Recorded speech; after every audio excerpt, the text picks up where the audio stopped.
Xayrli kеш, hurmatli televizor qarovchi do'stlarimiz, efirda tol bo'ylari sizga yangi ish atmasına yetarli kuch, quvvat, ko'tarinki kayf tilab topshiruvimizni boshlaymiz. Rayon xabarlarining bugungi chiqarilishida 18 sentyabr saylovlari natijalari. To'g'rilik ham muhabbat uchun medali Fozil ham Nozima Mavlutovlarga. Shusha ham boshqa xabarlar turida to'liq etib oldagi minutlarda.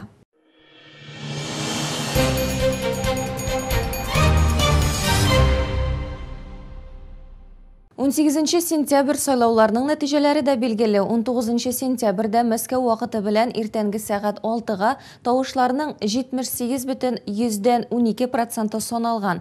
Il bo'yicha tovush beruvda saylovchilarning 40,37%, Perm krayi bo'yicha 29,71% qatnashgan. O'zgan saylovlarning o'zinchaligi shunda, ularda G'umum partiya ismligi bilan bir ratdan bir mandatli okrugdan ko'rsatilgan kandidatlar da qatnashdi. Rasmiy ma'lumotlar bo'yicha 14 partiyadan Davlat dumasına 4 partiya o'zgan. Birdam Rossiya, KPRF, LDPR ham G'adil Rossiya. Rayon bo'yicha saylovlarda xalqning 46,37% qatnashgan. Saylovchilarning 53,13% Birdam Rossiya partiyasi uchun, 15,32% KPRF, 9,77% LDPR, 5,65% G'adil Rossiya uchun tovush bergan.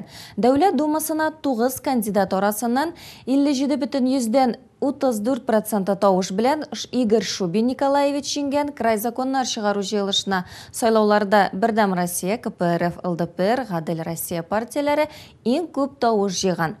Kandidatlar orasida eng ustun 69,68% tovush bilan Suxig Valeriy Aleksandrovich yengib chiqqan. Bizning ijod turkumi bir necha saylov uchastklarida shul hisobdan Birijlida bo'ldi. Birijlilar boshqalardan ayirmali bo'larak zemstvo yig'ilishida deputat sayladi. Ali erta bo'luga qaramasdan Birijli saylov uchastigida kishi shoqdi. Har kimning grajdanlik burchini o'targa oshig'i suyunishli albatta. Saylovlarga har vaqtda biz kelamiz. Umr varına kelamiz endi. Turmushning yaxshiligi xalqning aybirlariga bo'lgan qaqin biroz tushunuvlarini tilayman. Tilak bizga shu yillar tinch bo'lsin. Har vaqt yaxshi qiyar bo'lsin. Alдағы bularga tinchlik bo'lsin. Особенно hozir yaqin Künçüğüş'ta, Vostok, Bikavurluklar, Ukrayna, Suriya ham boshqalar. Alarda da tinchlik bo'lsin, butun dunyoga tinchlik. Birijli avli uchastik saylov uchastigi bo'yicha bizning speskda 300 kishi turadi. Soat hozir 11ga 101 kishi kelgan. 37% bilan kishi aktiv keladilar. Avul поселения boshlig'i Noil Kindyashev o'zi de birinchi saylovchilar orasida edi. Ждем не только таких успехов, как у нас в сфере международной обстановки, да, а экономической обстановки. Чтобы экономика нашей страны была поднялась, работала. Barda saylov uchastklarida da xalq ko'p bo'ldi. Ertangi soat 11ga bordalilarning 15% o'zlari ishonish bildirgan kandidatlari uchun tovush bergan. На данный момент проголосовало 198, почти 200 человек. Это где-то в пределах 15% от общего количества избирателей. Думаю, это не совсем, ну, конечно, но активность проявилась с 10 до 12 часов, примерно активно, очень активно подходили избиратели. Я думаю, процентов больше 50 избирателей будут, потому что погода позволяет, условия для голосования есть. Комиссия работает в полном составе. Bu saylovlardan har kim o'ng'ay o'zgarish, yo'ngarish kuta. İş bulsun edi. Bilimli kişilerini, yaşlarını iş bilen temin etiyor turunda oylansınlar edi bugünkü saylagan deputatlarımız, hem partiyamız. Sentrda gaz gerek. Ansıda bir kire geliyor.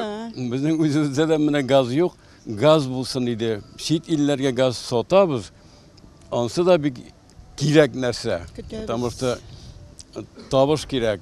Üzümüzde de bulsun edi. Üzümüz gazını çıkarabız. Tababız anı. Üzümüzde de kübrek bulsun edi. Her bir yurtka gaz kırsın edi. В Елпачихе моя живет двоюродная сестра. И меня это очень возмущает, что мы бесплатно за так гоним газ на запад, а свои люди живут без газа. Нужно провести газ.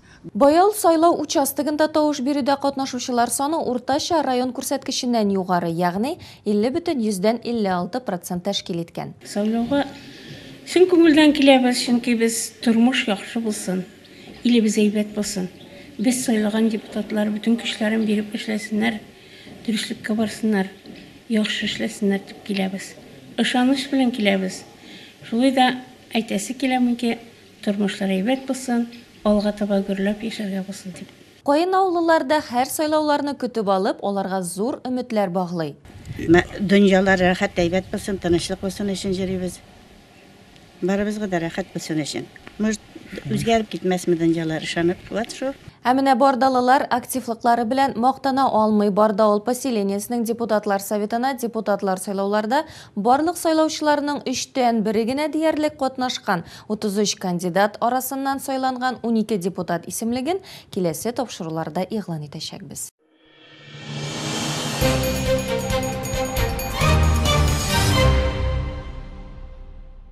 Камабуй телевизион гаиләсендә яңа бала туды. Балалар телевидениесе фестивале традициягә әйләнүе бик мөмкин. Ә аңа минем Пермь краем дигән темага видеороликлар конкурсы игълан итеп, Чернушка коллегаларыбыз старт бирде. Мы пришли в школу, и здесь Соня, Катя.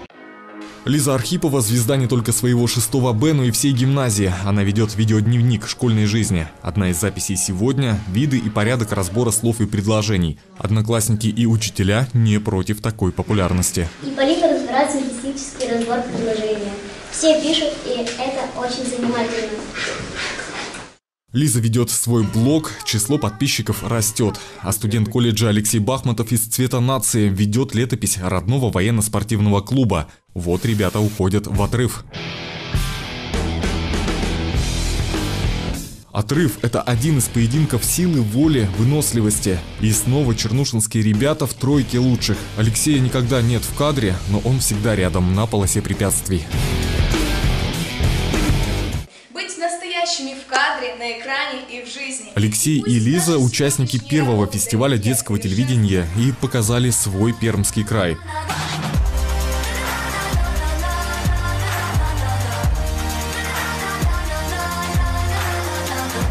Детские годы Владимир Мотыль провел с матерью в ссылке на Урале. В любви к краю признались и ребята из Осы, малой родины режиссера Владимира Мотыля. Всенародную известность Владимиру Мотылю принес приключенческий фильм «Белое солнце пустыни». Восток – дело тонкое. Этот фестиваль – завершающий этап реализации проекта, который был удостоен гранта на конкурсе культурно-социальных проектов компании «Лукойл Пермь». Благодаря поддержке нефтяников также оборудован этот малый кинозал. Летом были организованы занятия для старшеклассников в школе телевидения. Жанр – это форма подачи информации.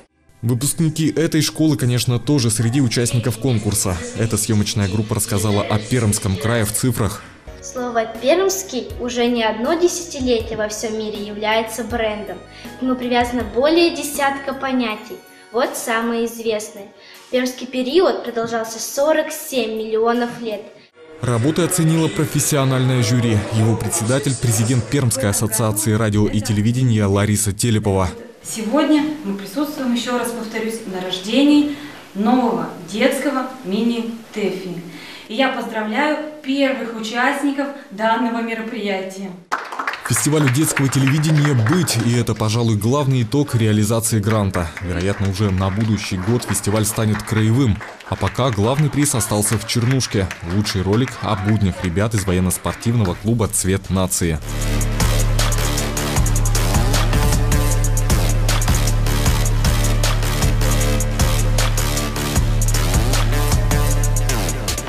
Алексей Глухов, Светлана Батракова, Игорь Полухин. Телеканал «Вечер». Узган атнада Сараш авыл поселениясендә тагын бер күңелле вакыйга булды. Башап төздә мәчет ачылды. Мәчет ачылу тантанасы турында хезмәттәшебез Таһир Әхмәров. 15 сентябрьдә Башап-Туз авылында зур вакыйга булып узды. Күптән көтеп алган, зур көч куеп төзелгән мәчет ачылды. Башап-Туз халкы өчен дулкынландыргыч тарихи көн Барда район мөхтәсибәтенең имам мөхтәсибе Марат хәзрәт Музафаровның дугасы белән башланды. Үткән тарихны тергезү, Аллаһ йорты, мәчетләр төзү, рухи кыйммәтләр хисабына карый. Анан башка без тулы канлы кавым булмас идек. Һәрбер эшнең башы бар. Газинур Халил улы Туктамышев авылда мәчет салырга тәкъдим ясый. Бу теләкне авылдашлары хуплап каршы алалар. Һәм 2011 елның 21 августында авыл уртасында төзеләчәк мәчетнең нигезенә дугалар укып беренче кирпечләр салына.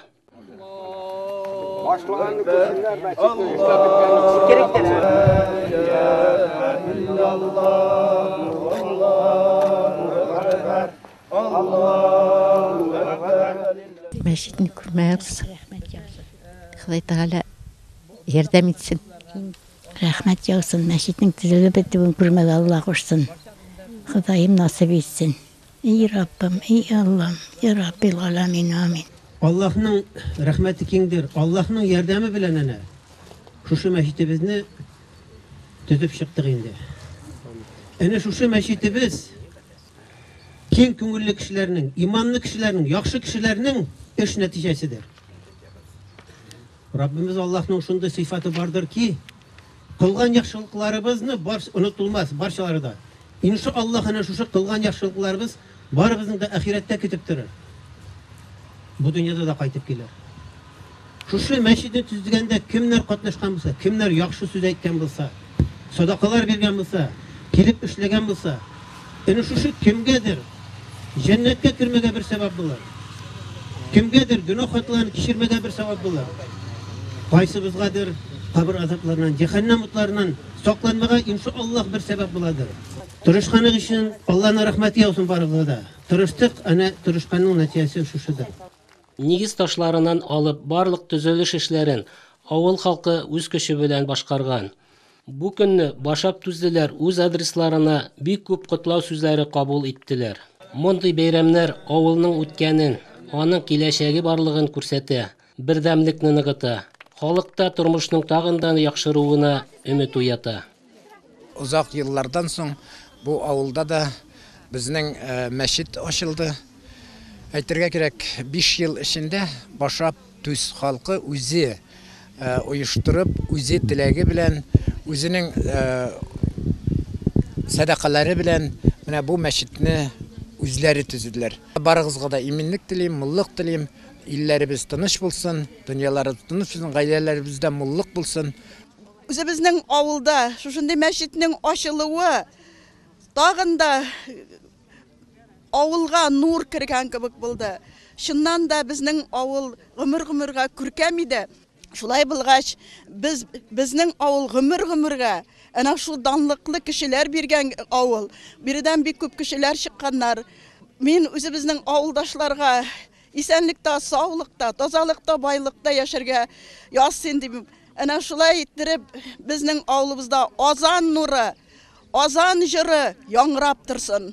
Күп халык катнашында үткәрелгән бәйрәм авыл мәдәният йортында Корбан ашы белән дәвам итте.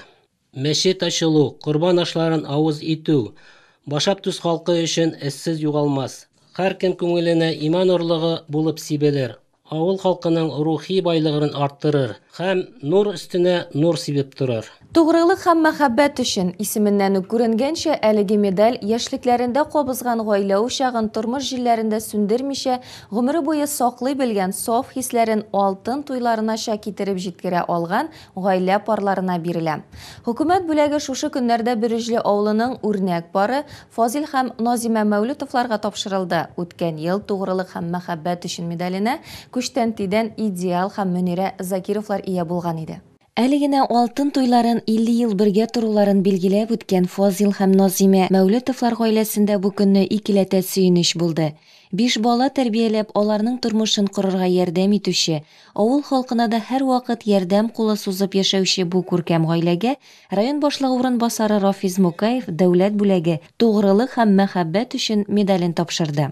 Россия дәүләтенең иң мәхәббәтле, иң тугрылыклы гаиләсе исеменә лайык булдыгыз һәм менә шушы истәлекле вакыйга белән сезне Сергей Минихан улы Ибраев исеменнән, үземнең исеменнән чын күңелдән котлыйм. Сезгә алга табан тазалык, узын гомер, балаларыгызның игілігін көріп, ұнықларыбызның игілігін көріп, алардың тазалығына сүйініп, тыныш көк yüzінде яшәргә Құдай насип етсін. Хөрмәткә лайык Мәүлетовлар гаиләсенең сөенешен безнең иҗат төркеме дә уртаклашты. Бик сөендік. Шундай зурлағаннары үшін хөкүмәтебезгә зур рәхмәт, бик зур рәхмәт. Мен шулай дип уйлыйм, по крайней мере, бары да 5 бала да авылда торгач, может шуңа да безне уважать итәләр инде кешеләр. Фазил ага һәм Назима апа бу күңелле вакыйганы Найла Габделбар кызы Кантуганова әзерләгән Корбан аш мәҗлесе белән дәвам иттеләр. Корбан ашы дуга белән ачылды. Коръән аятләр яңгырады, салаватлар әйтелде. Ә инде кеше улларының мин әти булдым дигән хәбәре Мәүлетовлар өчен икенче зур һәм түземсезләнеп көтеп алган сөенеч булды. Хөрмәтле дуслар, сез яңалыклар белән таныштыгыз. Бүгенгә менә шулар иде. Алдагысын вакыт күрсәтер. Киләсе очрашуларга кадәр.